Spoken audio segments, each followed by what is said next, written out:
ಸೋನು ಅವರೇ, ನಿಮ್ಮ life story ಬಗ್ಗೆ ಹೇಳಿ. ನನ್ನ ಲೈಫ್ ಸ್ಟೋರಿ ಬಗ್ಗೆ ಹೇಳ್ಬೇಕಂದ್ರೆ ತುಂಬ ಉದ್ದ ಇದೆ.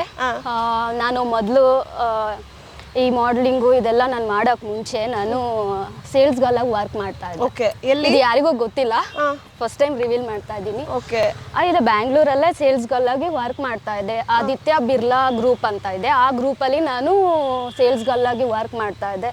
ಅದಾದ ನಂತರ ತಿರ್ಗಾ ಮತ್ತೆ ನಾನು ಮಾಡ್ಲಿಂಗ್ ಮಾಡಬೇಕು ಅಂತ ನಂಗೆ ತುಂಬ ಆಸೆ ಇತ್ತು. ಸೊ ಆ ಮಾಡ್ಲಿಂಗ್ ಮಾಡ್ಕೊಂಡು ಬರ್ತಾ ಇದ್ದೆ. ಸೊ ಮನೇಲಿ ಇಷ್ಟ ಇಲ್ಲ, ಅಪ್ಪ ಅಮ್ಮನಿಗಂತೂ ನಾನು ಮಾಡ್ಲಿಂಗ್ ಮಾಡೋದು ಅಸಲು ಇಷ್ಟ ಇಲ್ಲ. ಸೊ ಆದರೂ ನಾನು ಅವರ ವಿರುದ್ಧವಾಗಿ ಮಾಡ್ತಾ ಇದ್ದೀನಿ, ನೋಡೋಣ. ಏನು ಅಪ್ಪ ಅಮ್ಮ ಮಾತಾಡ್ಸ್ತಿದಾರಾ ನಿಮ್ಮನ್ನ? ಅಪ್ಪ ಅಮ್ಮ ಮಾತಾಡಿಸ್ತಾರೆ, ಅವ್ರದ್ದಿಲ್ಲ. ಅವರು ನಾನು ಏನು ಮಾಡ್ತೀನೋ ಅದು ಕರೆಕ್ಟಾಗಿ ಇರುತ್ತೆ ಅಂತ ಅವರು ನಂಬಿದ್ದಾರೆ ನನ್ನ. ಅವ್ರು ನಾನು ಏನೇ ಮಾಡಿದ್ರು ಕೂಡ ಅದಕ್ಕೆ ಸಪೋರ್ಟ್ ಮಾಡ್ತಾರೆ. ಬಟ್ ಕೆಲವೊಂದು ಟೈಮಲ್ಲಿ ಅಷ್ಟೇ ನನ್ನ ಅವರ ಮಾತು ಕೇಳದೆ ಇದ್ದಾಗ ಕೆಲವೊಂದು ದಿನ ನನ್ನ ಮಾತಾಡಿಸಿರಲಿಲ್ಲ. ಸೊ ಈಗ ಎಲ್ಲ ಮಾತಾಡಿಸ್ತಿದ್ದಾರೆ, ಎಲ್ಲ ಚೆನ್ನಾಗಿದ್ದೀವಿ, ನಮ್ಮ ಫ್ಯಾಮ್ಲಿ ಎಲ್ಲ ಚೆನ್ನಾಗಿದ್ದೀವಿ. ಸೇಲ್ಸ್ ಗರ್ಲಾಗಿ ವರ್ಕ್ ಮಾಡಿಕೊಂಡು ಈ ಸ್ಟೇಜಲ್ಲಿ ಬಂದಿದ್ದೀನಿ.